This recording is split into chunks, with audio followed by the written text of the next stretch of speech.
Today is August 6th, and today 2012, and today we are talking to Mr. Percy Hornbuckle. Right. Percy B. Hornbuckle. Percy B. Hornbuckle. And what does B stand for? Brown. Percy Brown. Okay. Great. And what is your address? 1509 McMillan Drive, Southwest. McMillan Drive? McMillan. M-A-T-T. M-A-T-T.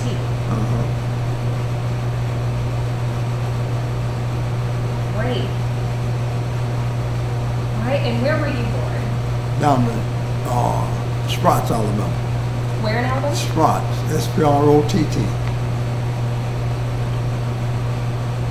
And when were you born? September 13, 1936. And what were your parents' names? Beg pardon? What were your parents' names? My father's name, Love Hornbuckle. And my mother's name, Maggie Lou Hornbuckle.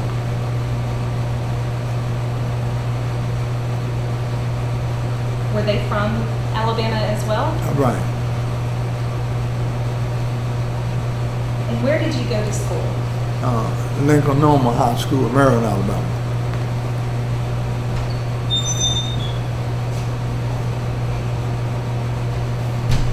And were you ever married? Big one? Are you married? Oh yeah. Okay. I got 3 smart children. 2 sons and 1 daughter. Okay. What is your wife's name? Sally Hornbuckle. Sally Hornbuckle. Yeah. And when were y'all married?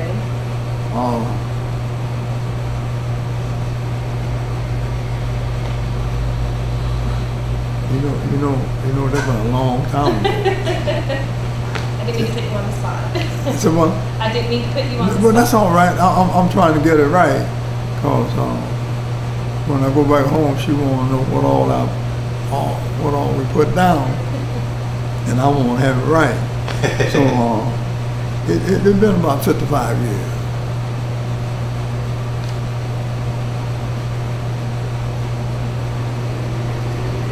And have you always been a barber? Right. Always been a barber? Always been a barber. When did you start as a barber? I started in 1956. Here in Birmingham? Right. What brought you to Birmingham? Well, after I finished high school, I come to Birmingham to take barbering. I went to school here in Birmingham.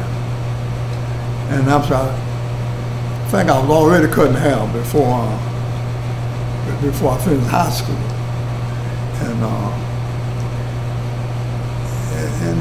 And I got to talking to somebody, and I found out Boston State had a good trade school.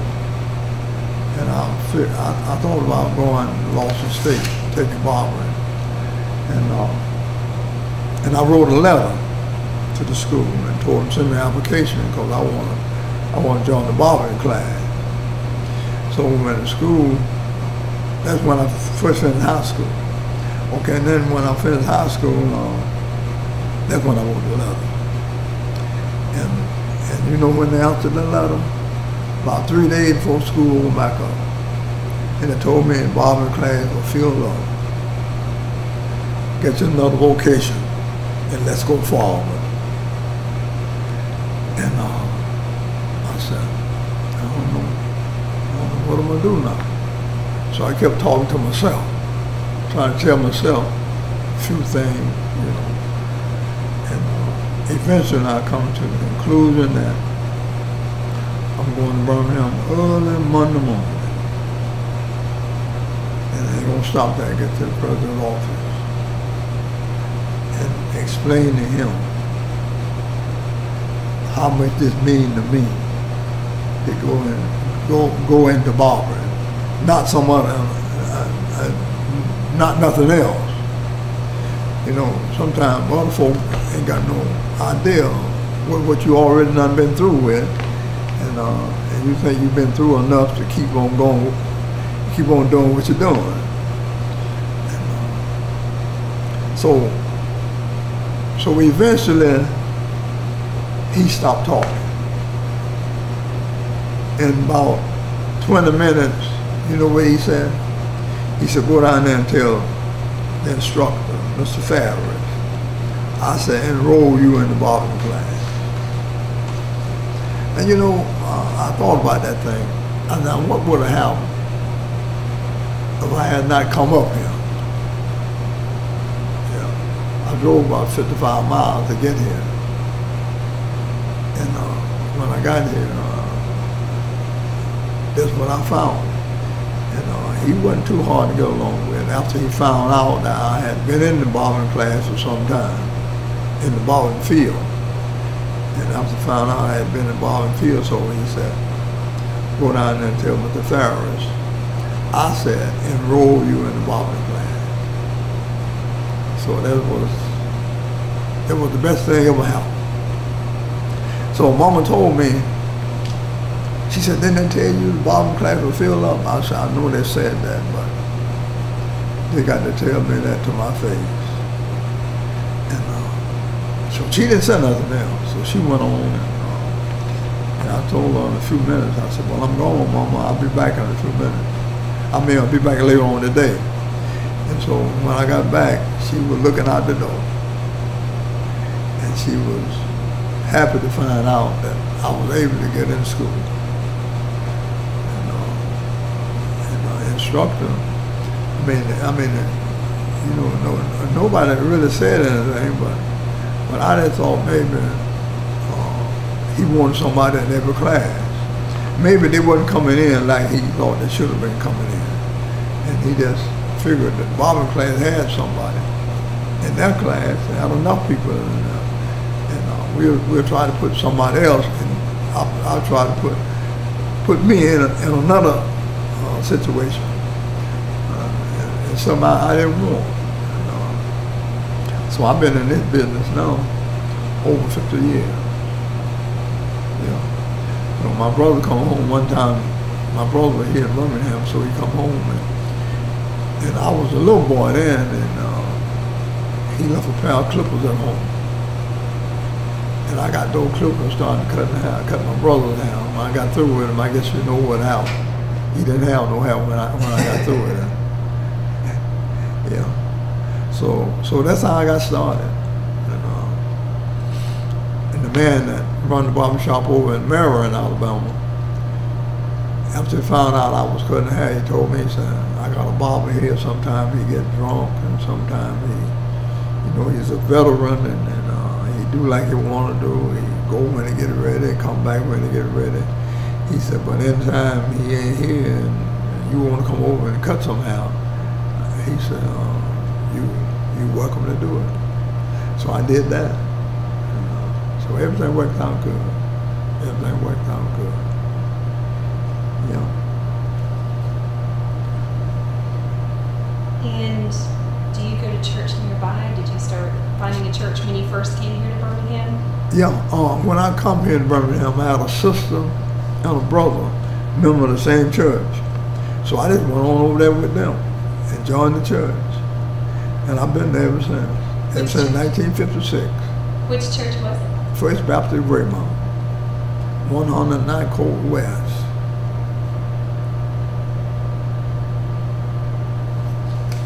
And I've been there ever since. And I've been, and since I've been there, I've been on deacon board there since I've been there. And I handle most of the money. I go to the bank for them, and I do that for them. That's why I was on when y'all got here. I had been to the bank to deposit the offering that we took up yesterday. Yeah. So everything been working out good. Everything working out good, and I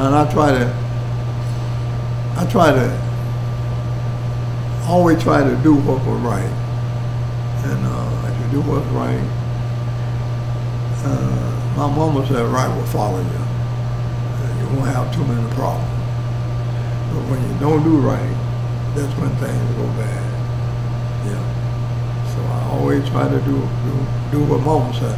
If Mama said I couldn't do this, I couldn't do that, because I remember when I first come in and started to work. I remember when I first started school, the instructor that was teaching barbering, he worked down here on Saturday.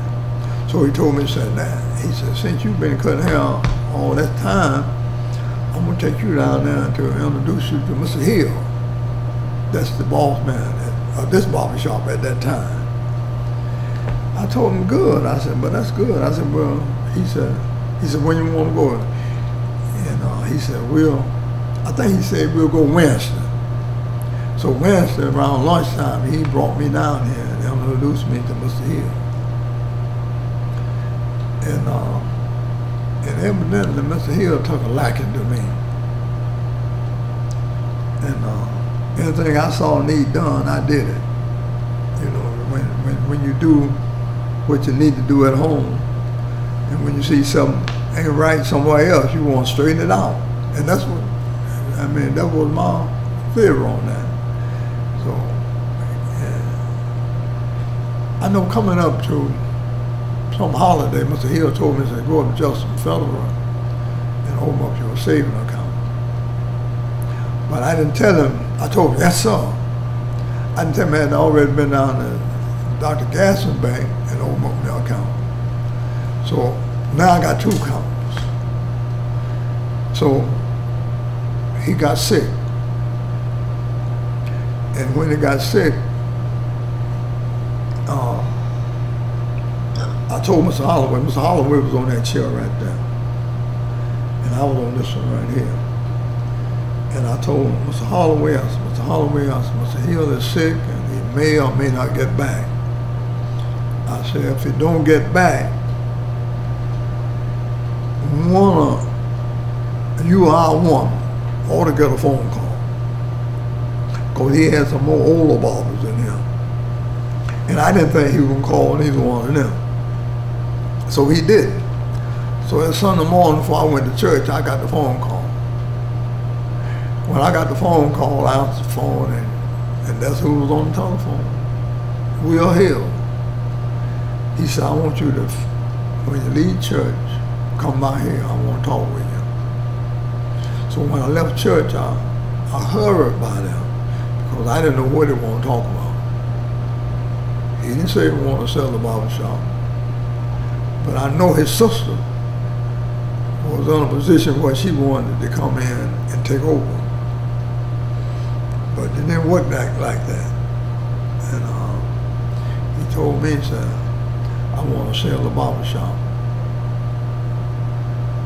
How much will you give me for it? I told him I didn't know. I said, how much you want for it? He said, I don't know. He said, make me an offer. So I made him an offer, but you know, I forgot about what offer. And you know, he went for it. He went for it. And after he went for it, then he wanted to know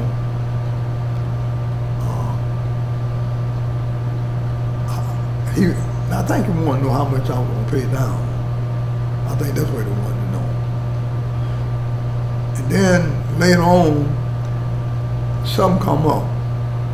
And when I got back here to work that Monday morning, his sister was here to collect the money from that weekend. And after she collected the money, she wanted to know how much I was going to pay on the unpaid balance. I said, you know, that never did come up. He didn't say nothing about paying anything addition on the unpaid balance. Like, you know, I said, he didn't say nothing about it. And I didn't say nothing about it. I didn't think about it. I said, but you know what I'm going to do? I said, I'm going up there right now. I'm getting my car. I'm going up there right now and talk to him and ask him how much he expected me to pay on unpaid balance. Because this is what your sister suggested, that I pay a certain amount on the unpaid balance. And he said, we didn't say nothing about that, did we? We didn't say nothing about it then, and we ain't gonna say nothing about it now. I told him, thank you. And I come run on back down here and told her what he said. You know, she didn't open her mouth. Because she thought she was going to get some more money. But she didn't get it. And he was satisfied with the deal he and I made. He was satisfied. He was very satisfied with it. Yeah. And that's how you came to own Magic City Barbershop? Yeah. That's What how. year was that? So what? What year was that? In 1956. Yeah. Yeah. 1956. And when I got back to work that Monday morning, I told Mr. Holloway, I said, Mr. Holloway, I got the phone call.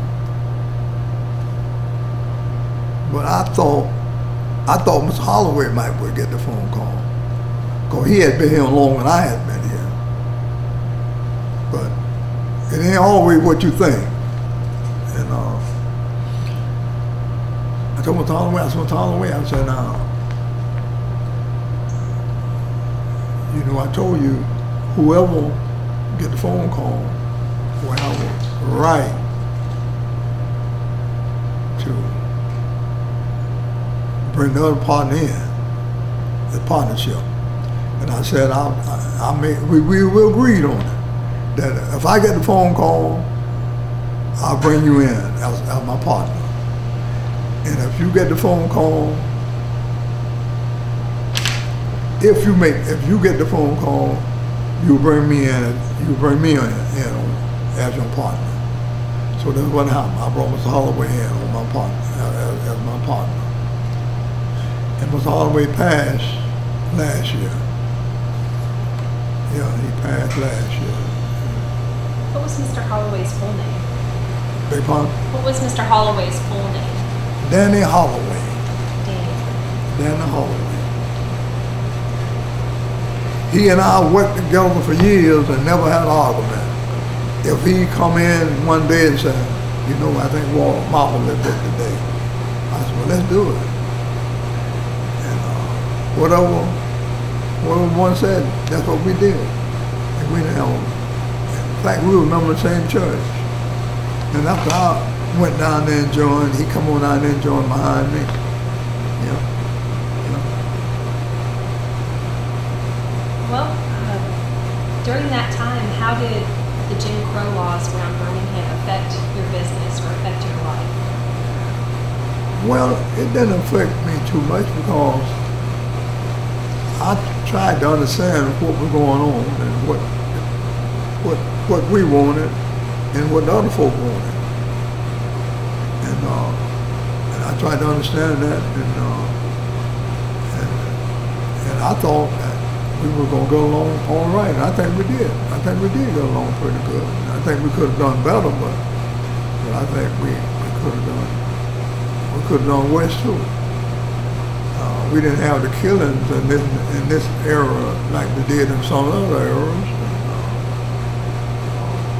But I think everything went pretty good. Do you have any memories of those laws affecting you in any way, or not even just here in Birmingham, but also in Marion, Alabama, where you're from? Those laws affect y'all at all? No. But when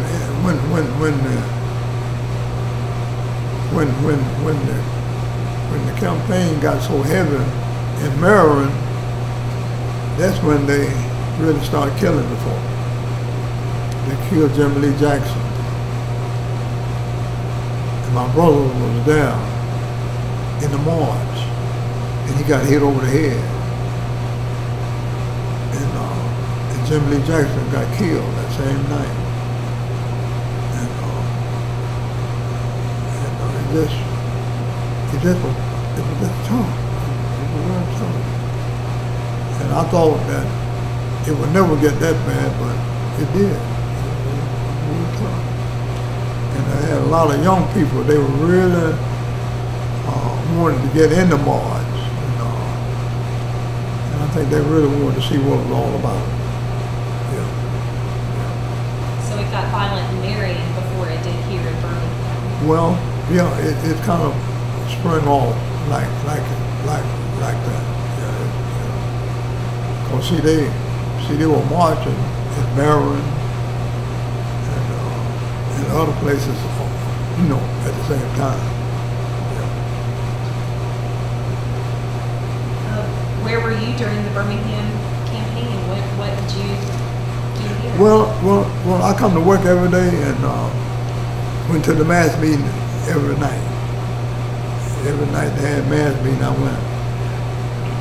And, that was very important because I wanted to keep up with what's going on and stay involved.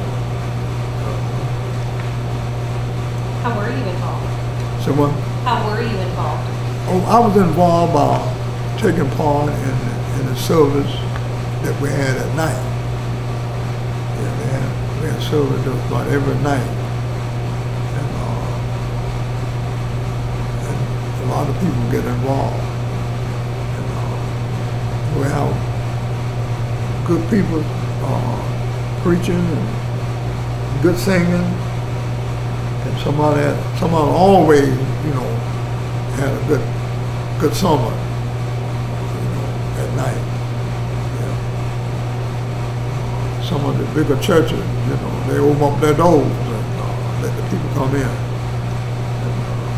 And that was good. Yeah. Did the businesses in the area get together to work towards that campaign, that protest or anything? Oh yeah. How did that work out? It worked out good. Yeah, it worked. What all did y'all do? Well, the only thing we did was, we took part in the program. So just marching or the services? Yeah, marching and listen to the service Tell us more about the marches, what that was like. Well, see, sometimes they would start marching over there at 16th Street Baptist Church. They'd line up over there, and then they would come across here. And when they get ready to cross the street, the policemen would be out there trying to stop them from crossing the street. And sometimes they would stop them, sometimes they wouldn't stop them. Sometimes they keep walking. And when they kept walking, sometimes they would get all the way downtown, all the way down in the main street. And then what they were trying to stop, they were trying to stop them from getting down there. See, when they got down there, they were going to start protesting. See, and they didn't want them down there. See. So there was one of the things that happened. Yeah. Was there violence involved in any of that? Well, it was some violence. Some people had water sprayed on them. Yeah. Some people got hurt pretty bad. Some people got killed. And, it was just tough. You really wouldn't think that people with common sense would act like they act, but they did. They killed a lot of people. They killed innocent people that hadn't done nothing.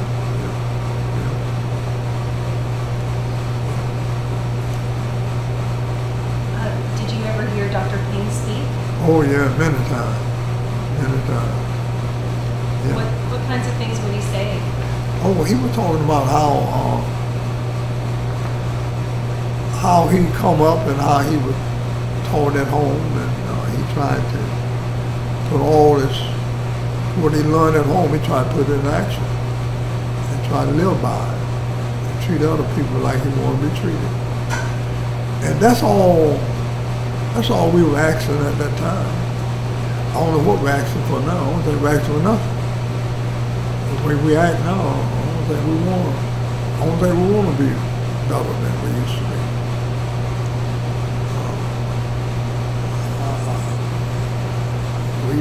We kill one another now for nothing. I don't know what it is. I don't know why we want to hurt somebody. You don't never want to hurt nobody.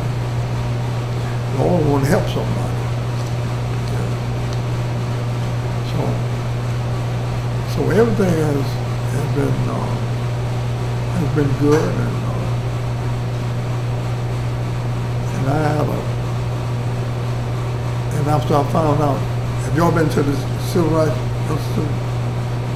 Y'all see me down there? Haven't been in a while. Huh? I've been before, but I haven't been in the past few years. It was about 5 years ago. Well, it's been down there over 4 or 5 years. Some of my sins been down there over 4 or 5 years. Yeah. I'm down there on tape. First it'd be Hornbuckle. Yeah. And a lot of people go down there and come back and say, I saw you down there on that tape. Yeah. How were you affected by some of the boycotts or the protests downtown? Not really bad. It wasn't too bad because we kind of expect it to happen, and we kind of look forward to it happening, and when it happens, we try not to not to get too emotional about it, and try not to get too involved in it. Yeah. And I think that's the problem. The best thing could happen. I mean, you can look on, but don't get too involved in that you take the wrong action. You don't want to do that. See? So I just figured that in a period of time it would die down. And it have died down. Things a whole lot better than it used to be. It may not be good as it need to be, but it's better than it used to be. And then a lot of times, some people don't want us to progress. And I always figure that if anybody needs to progress something, there need to be somebody that has never progressed too much. They need some help. They need somebody to lead them or show them a better way. And, now that's what I think. Of course, we don't ever get everything we want, but sometimes we might be able to get some of the things we want if we want to battle enough.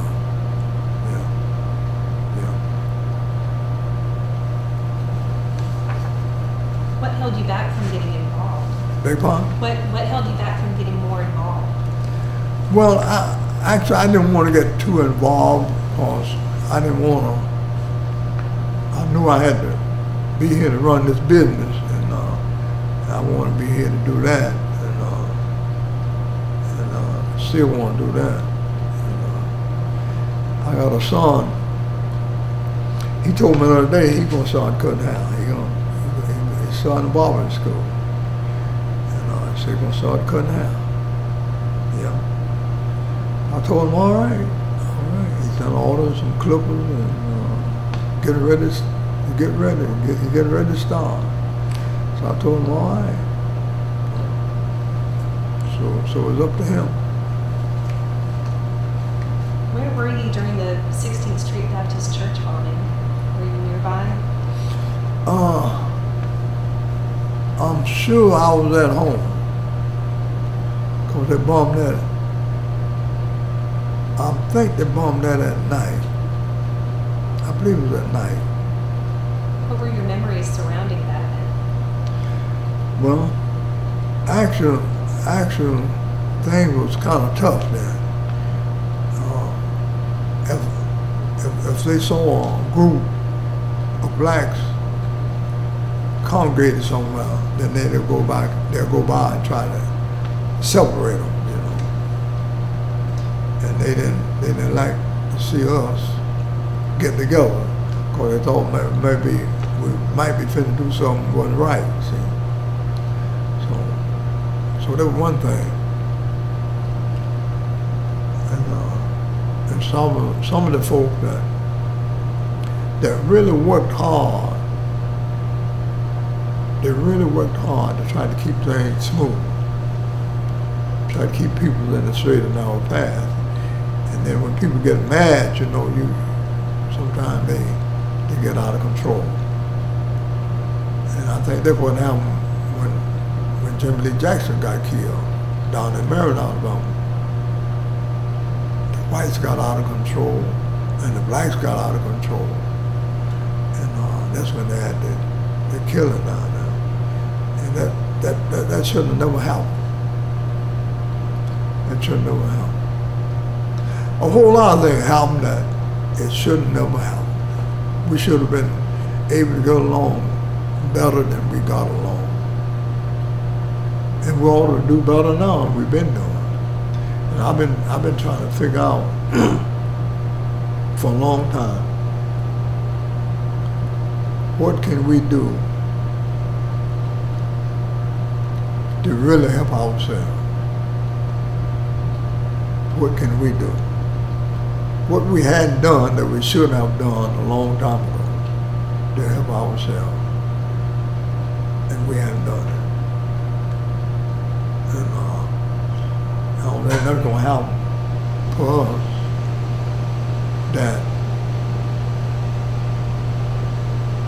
That's going to be real good until we decide what we need. You might say, well, I ain't got as much money as I want to have. You know why you ain't got no money? You know why most times if we ain't got no money, you know why we ain't got it? We ain't trying to get none. We ain't trying to get none. But if you put forth your best effort, and no matter what you might have, if you put forth your best effort, and that's what we got to do. We got to put forth our best effort to do what we got to do, to move in the direction that we need to be moving. A lot of our people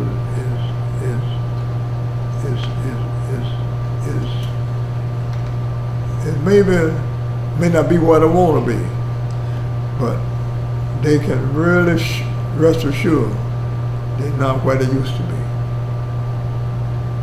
Yeah. Yeah.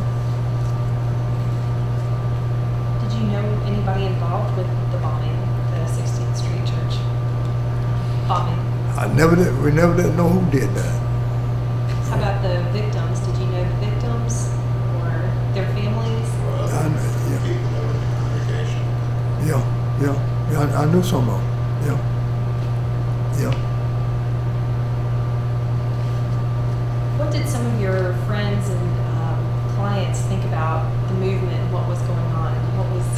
What were their thoughts? Do you remember at the time? Well, we talked about it. We talked about how bad it was, and we really didn't think that things could get that bad. But it did.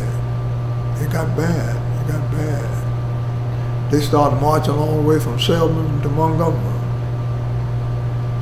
I know y'all don't remember that because y'all too young at that time.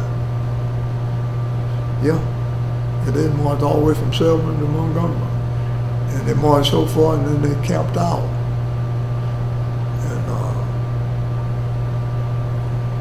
And they did several marches.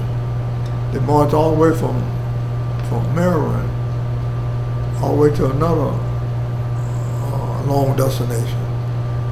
I don't remember now what other place was that they marched to, but they did a lot of marching. Yeah. At what point did it really get that bad that everybody started noticing these changes going on or decided to make changes? At what point did it get so bad that it was required? I think it got to the point where they saw, well, we weren't going to get back. And we saw that they wasn't going to treat us no better. So we decided that we had to go on and do what we had to do. And I think that's where we are now. We got to go on and do what we got to do. And I was telling somebody the other day, I said, you know why we ain't no better off? Because we ain't done a lot of things we need to do to help ourselves.